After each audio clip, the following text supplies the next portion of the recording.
여러분 요새 축구 보고 계십니까? 아시안 축구? 우리나라가 지난 며칠 전에 말레이시아랑 경기를 했는데 1대 0으로 이기다가 다시 비기고 역전되고 다시 비겼다가 역전했어요.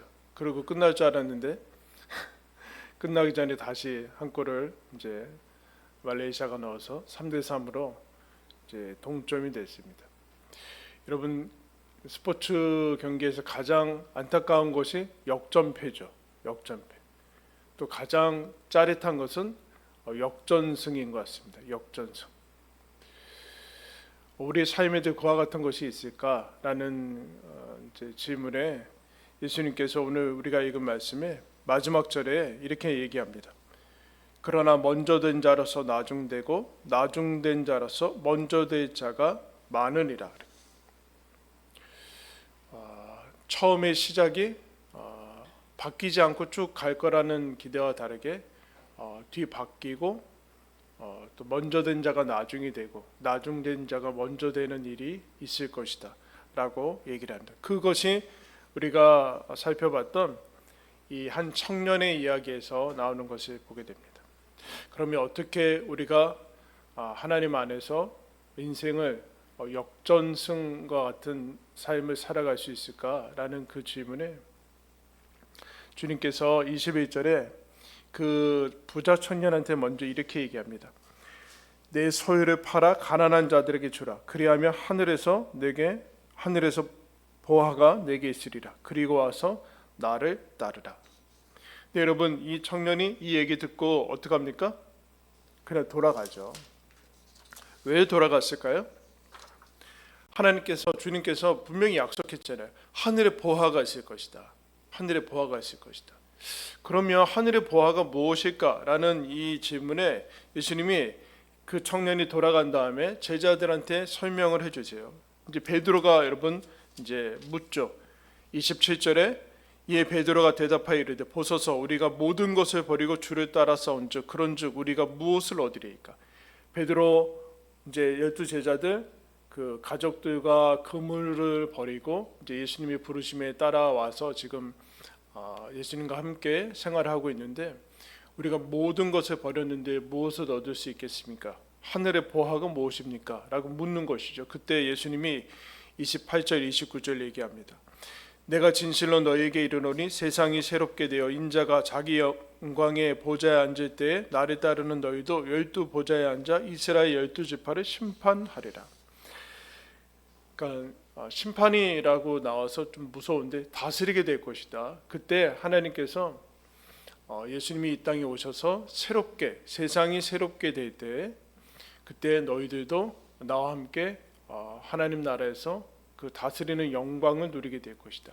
그뿐만 아니라 29절에 내 이름을 위하여 집이나 형제나 자매나 부모나 자식이나 전터를 벌인 자마다 여러 배를 받고 또 영생을 상속할 것이다. 그러니까 버린 게 아니라 사실은 여러 배를 받고 여러 배를 받을 뿐만 아니라 영생을 상속하게 될 것이다 라고 얘기하는 것을 봅니다. 그런데 이 청년은 무엇이 더 크게 보였는가? 자기가 가진 그 재물이 이 땅의 재물이 훨씬 더 하나님의 나라에서 주어지는 것보다 크게 보였다라는 것이죠. 가치를 발견할 수 있는 눈이 제대로 작동을 하고 있지 않는 거예요. 제대로 작동을 하고 있지 않은 겁니다. 그럼 만약에 이 부자 청년한테 예수님이 이렇게 얘기했으면 어떻게 했을까요? 너 내일 생명이 끝날 것이다. 예수님이니까 미래를 알 수 있지 않습니까? 너 내일 생명이 끝날 것이다 라고 얘기했으면 여러분 이 청년이 어떻게 했을까요? 자기가 그동안 이 엄청나게 몇십 년 동안 살면서 쓸 거라는 그 재산이 하루아침에 없어질 거니까 여러분 지금 청년이라는 거 봐서 결혼도 하지 않은 것 같아요. 어떻게 할까요? 이 하루 동안에 여러분 아무리 비싼 거를 먹으면 얼마나 먹을 수 있어요, 여러분? 하루에 다 쓸 수 있겠습니까? 못 쓰죠. 누구한테 넘기고 가야 돼요. 결국에 다 놓고 가야 됩니다. 그 얘기나 여러분 마찬가지죠. 근데 이 사람은 자기가 당장 죽을 거라는 그런 생각을 하고 있지 않습니다.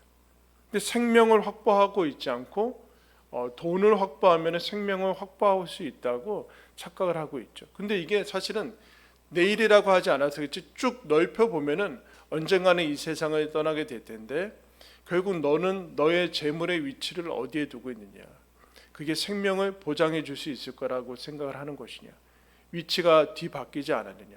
예수님은 우리가 지난 시간에 살펴봤지만 부를 금기시하든가 아니면 가난에 칭송하는 것이 아닙니다. 여러분들의 있는 가진 거 모두 다 버린 다음에 빈 털터리가 되라는 그런 얘기도 아닙니다. 그러나 너희 순서는 바뀌지 않았느냐. 너희 재물이 쓰여지는 것은 하나님과, 그리고 그 재물이 만약에 1년이라 그러면 그 재물 여러분 허황방탕하게 쓰겠습니까? 그렇지 않죠. 살아가는 사람들을 위해서 그렇게 사용하다가 가겠죠. 근데 그것이 영원할 거라고 믿는 것을 보게 됩니다. 가치관에 문제가 생기는 거죠. 여러분 언제 역전패하게 되는가? 이 땅의 보화가 하늘의 보화보다 더 크게 보일 때 역전패하는 겁니다. 근데 제자들은 어떻게 했어요?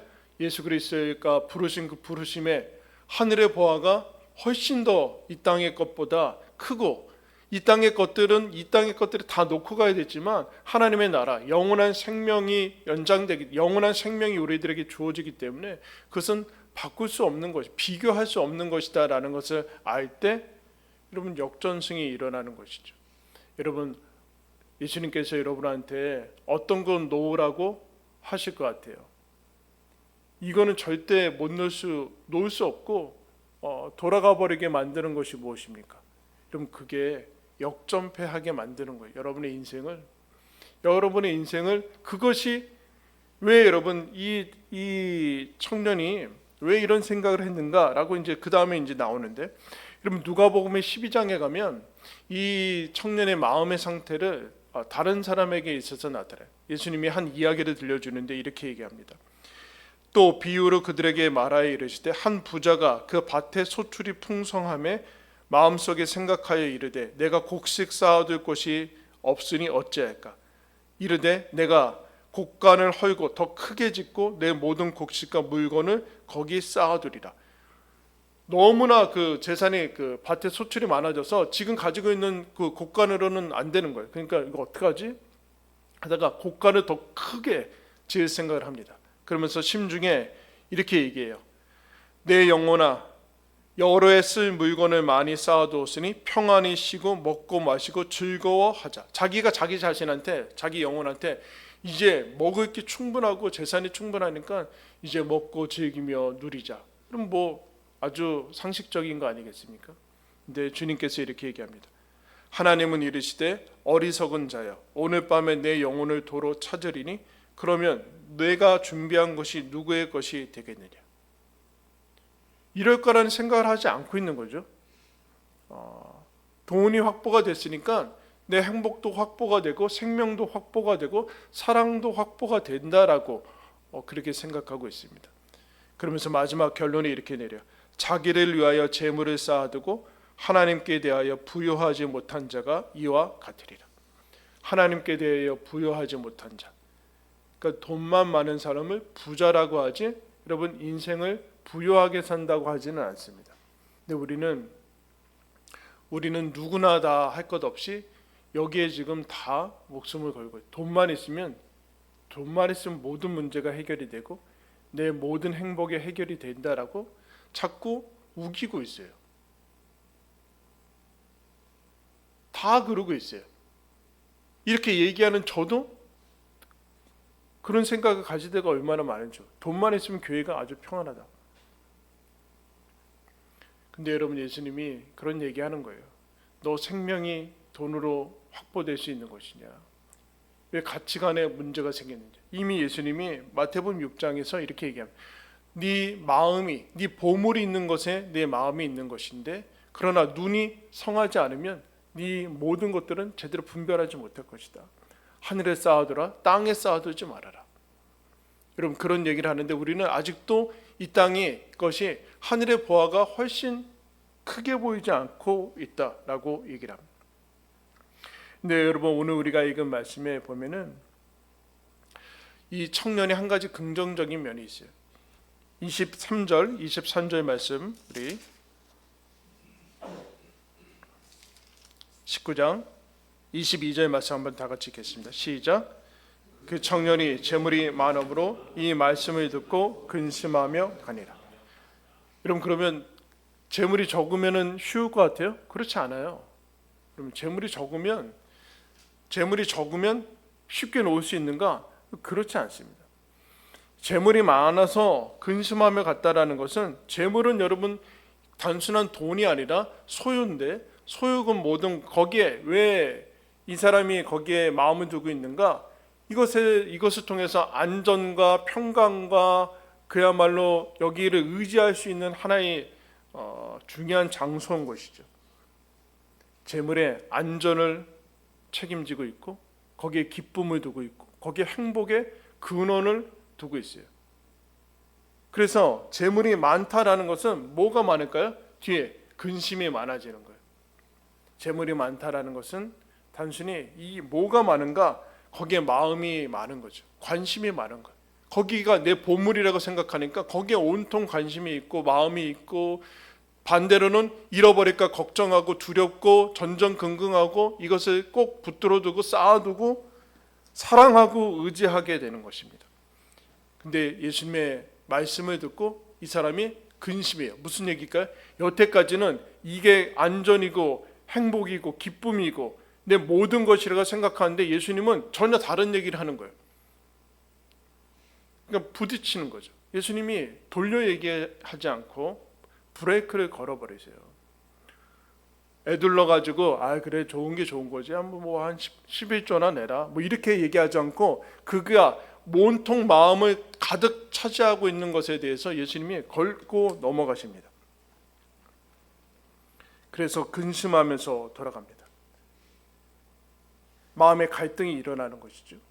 여러분, 이것이 중요한 부분입니다. 역전패가 아니라 역전승하려면 하나님의 말씀을 듣고 근심하셔야 됩니다. 이것이 정말 하늘의 보화와 바꿀 만한 것인가? 영생과 바꿀 만한 것인가? 정말 영생을 믿는 것인가? 예수님이 갚아주신다는 것을 믿고 있는가? 라고 스스로 갈등해야 돼요. 여러분, 이 결말은 가서 어떻게 됐는지는 모르지만, 여러분, 예수님이 이 얘기를 하고 그냥 돌려보냈어요. 좋은 축복하면서 돌려보내지 않았어요. 이 사람 안에 갈등을 불어넣으세요. 생각해야 되고 결단해야 되고 부딪혀야 돼요.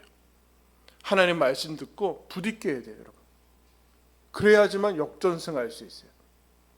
역전승할 수 있어요. 여러분, 우리는 근심하게 만드는 것들을 다 회피하는데, 여러분, 그렇지 않습니다. 근심에도 차원과 종류가 있어요. 그럼 말씀을 한 군데 찾겠습니다. 오늘 말씀 접어두시고 고린도후서 7장, 고린도후서 7장.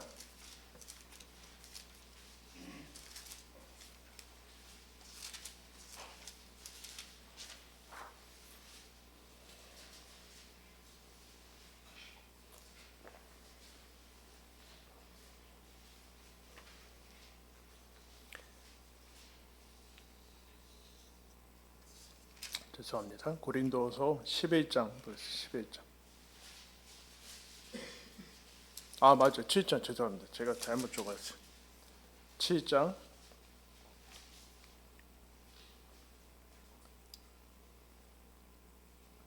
찾으셨습니까? 8절부터 보겠습니다.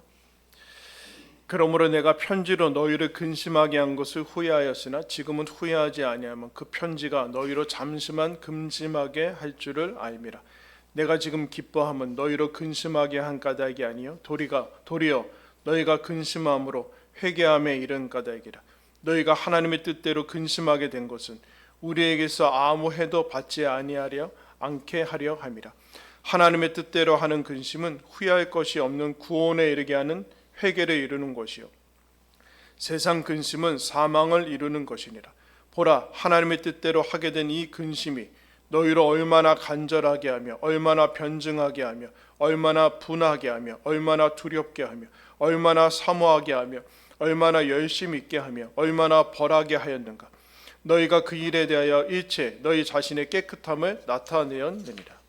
여러분 뭐라고 그러겠어요? 근심에는 하나님의 뜻대로 하는 근심이 있다. 고린도 교회가 여러 가지 문제와 잘못된 것들이 많았는데 사도 바울이 엄한 말로 편지를 쓰면서 이들을 바로잡습니다.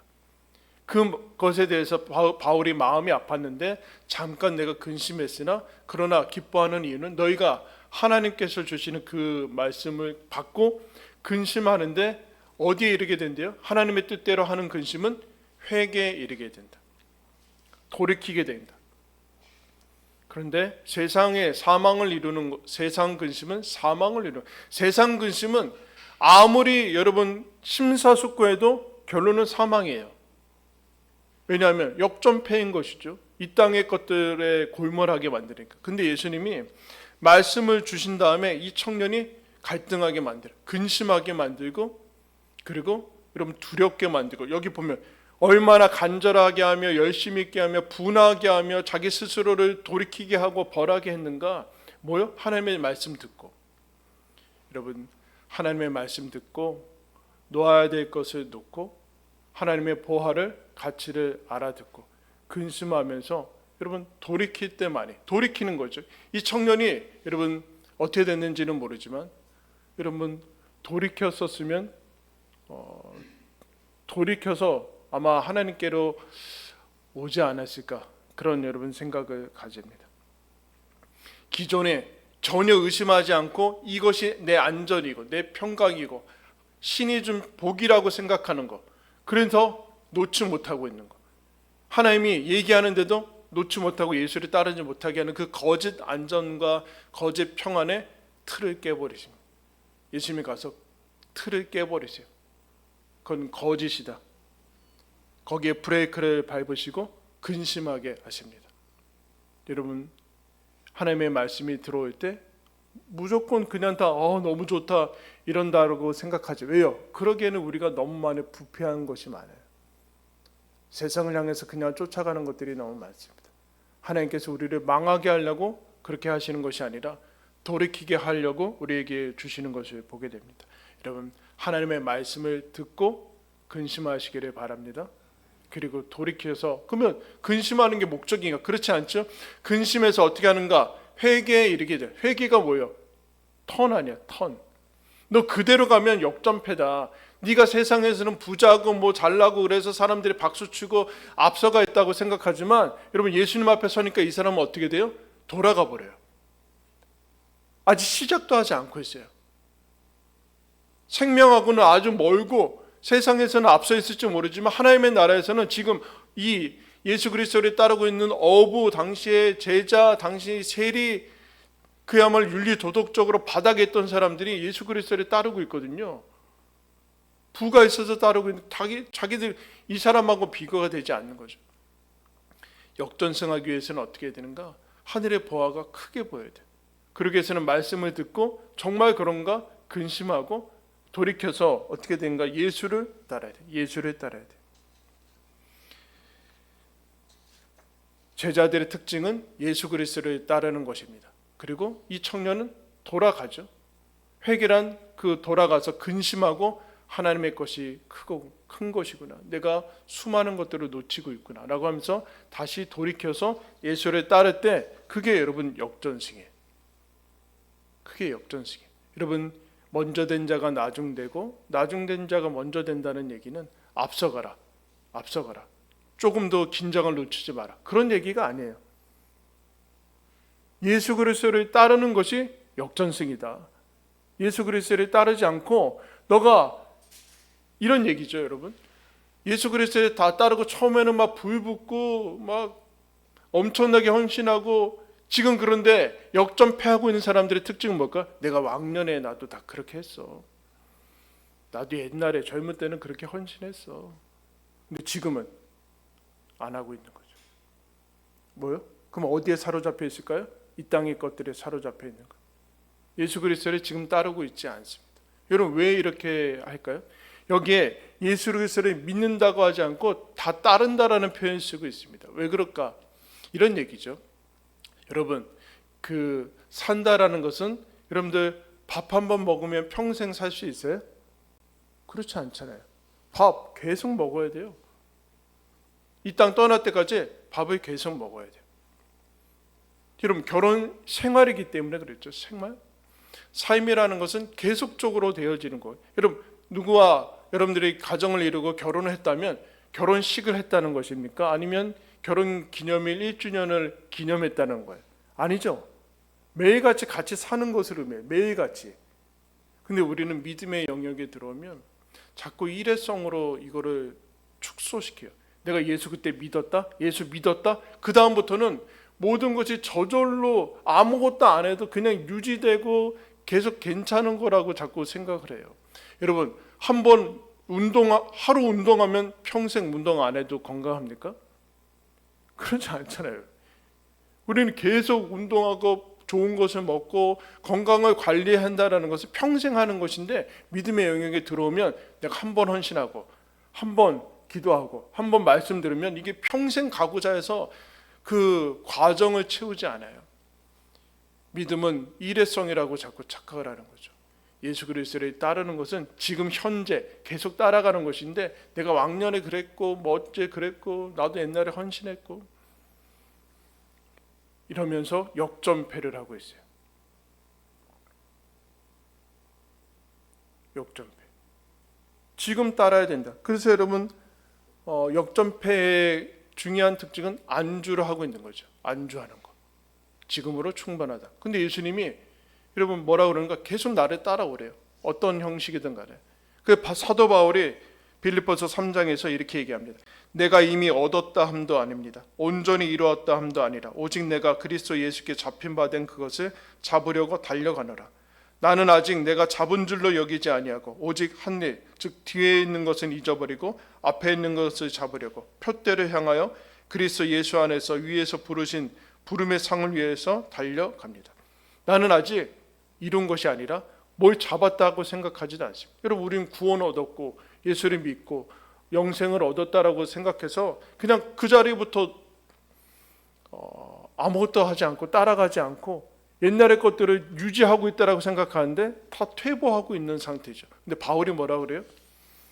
신약 성경의 3분의 1을 쓴 사람이고 예수 그리스도를 빛으로 이미 본 사람이고 이방인들의 선교의 거의 모든 것에 개척한 사람이 뭐라 그래요? 나는 아직 출발한 것도 아니고 아직 시작한 것도 아니고 어디에 이른 것도 아닙니다. 계속해서 달려갑니다. 경주에 대해서 얘기를 하고 있어요. 여러분 예수 그리스도로 말미암아 근심하고 돌이켜서 예수 그리스도를 따를 때 인생이 역전되는 겁니다. 따르고 있는 사람은 계속 따르는 겁니다. 따르고 있다가 그냥 다시 그 자리에 멈춰서 돌이켜서 그냥 뭐 이렇게 살아가면은 마치 사울이 폐위된 것처럼 역전패하게 됩니다. 구원이 취소된다는 얘기가 아니죠. 예수를 따를 때 여러분 우리의 삶이 뒤바뀌게 될 것입니다. 여러분의 삶의 자리에서 예수 그리스도를 따를 때 다시 인생이 여러분 나중된 자가 먼저 될 것이에요. 여러분들 어떻습니까? 여러분 어떠세요? 모세 전전긍긍하면서 하나님이 이거 건드리지 않으면 이거 건드리면은 못 넣을 거라고 하면서 움켜쥐면서 예수 그리스도를 따르는 것을 미루고 근심하면서 여러분 세상 근심 가운데 있습니까? 주님께서 우리들에게 그리고 이 청년에게 사랑하시면서 얘기하세요. 다른 복음서에 이 청년을 사랑하시면서 얘기하는 거예요. 나를 따르라. 그럴 때 인생이 나중된 자가 먼저 될 수 있다. 여러분 이것이 나중된 자가 먼저 된다는 이 말씀이 저와 여러분에게 복음이 되기를 축원합니다. 나도 할 수 있구나. 나도 여기서부터 시작하면 되는구나. 예수 그리스도를 따르는 것이 이 세상 어떤 것보다 내 인생을 역전시킬 수 있는 기회이구나. 은총이구나. 이것이 복음이구나 라고 받아들이시고 옛날 얘기, 왕년의 얘기하지 마시고 여러분 앞으로 남은 삶 가운데 예수 그리스도를 신실하게 경주하면서 달려가면서 따라가시기를 예수님의 이름으로 축원합니다.